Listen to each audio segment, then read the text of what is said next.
স্বাধীনতার সুখ। কবি রজনীকান্ত সেন। বাবুই পাখিরে ডাকি বলিছে চড়াই, কুঁড়ে ঘরে থাকি করো শিল্পের বড়াই।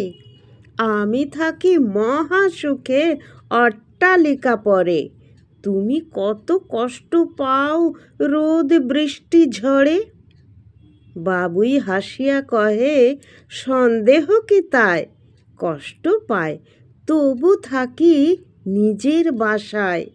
পাকা হোক তবু ভাই পরেরও বাসা, নিজ হাতে গড়া মোর কাঁচা ঘর খাসা।